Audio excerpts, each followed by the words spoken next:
નમસ્કાર દર્શક મિત્રો, એબીસી ન્યૂઝ ચેનલમાં આપનું હાર્દિક સ્વાગત છે। અમરેલીમાં મેઘતાંડવ, સાંસદ ભરતભાઈ સુતરિયા અને ધારાસભ્ય મહેશભાઈ કસવાલા દ્વારા અસરગ્રસ્ત વિસ્તારોની મુલાકાત, તંત્રને હાઈ એલર્ટ પર રહેવા સૂચના। અમરેલી જિલ્લામાં છેલ્લા કેટલાક દિવસોથી વરસી રહેલા ભારેથી અતિભારે વરસાદને કારણે અનેક તાલુકાઓમાં પૂર જેવી ગંભીર સ્થિતિ સર્જાઈ છે। આવી કટોકટીની પરિસ્થિતિમાં નાગરિકોની જાનમાલની સુરક્ષા સુનિશ્ચિત કરવા માટે અમરેલીના સાંસદ ભરતભાઈ સુતરિયા અને સાવરકુંડલા લીલિયાના ધારાસભ્ય મહેશભાઈ કસવાલા અસરગ્રસ્ત વિસ્તારોમાં પહોંચી પરિસ્થિતિનું સ્થળ પર નિરીક્ષણ કર્યું હતું।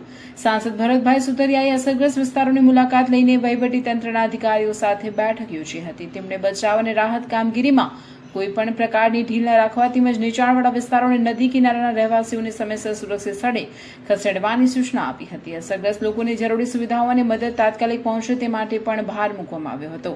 ધારાસભ્ય મહેશભાઈ કસવાલા પણ સતત ફિલ્ડમાં રહી વહીવટીતંત્ર, પોલીસ, ડિઝાસ્ટર મેનેજમેન્ટ અને સ્થાનિક તંત્ર સાથે સંકલન કરીને કામગીરીની સમીક્ષા કરી રહ્યા છે। તેમણે સમગ્ર તંત્રને હાઈ એલર્ટ પર રહી સતર્કતાપૂર્વક કામગીરી કરવા સૂચના આપી છે। પૂરના કારણે ખેડૂતો અને નાગરિકોને ઓછામાં ઓછું નુકસાન થાય તે માટે સતત મોનિટરિંગ કરવામાં આવી રહ્યું છે। બંને જનપ્રતિનિધિઓએ નાગરિકોને અપીલ કરી છે કે નદી, નાળા, ડેમ અને અન્ય જોખમી વિસ્તારોમાં જવાનું ટાળે તેમજ વહીવટીતંત્ર દ્વારા આપવામાં આવતી સૂચનાઓનું ચુસ્તપણે પાલન કરે। જિલ્લા વહીવટીતંત્ર દ્વારા અસરગ્રસ્ત વિસ્તારોમાં બચાવ અને રાહત કામગીરી યુદ્ધના ધોરણે ચાલુ રાખવામાં આવે છે અને પરિસ્થિતિ પર સતત નજર રાખવામાં આવી રહી છે। રિપોર્ટર બિપિન રાઠોડ, ચલાલા, અમરેલી।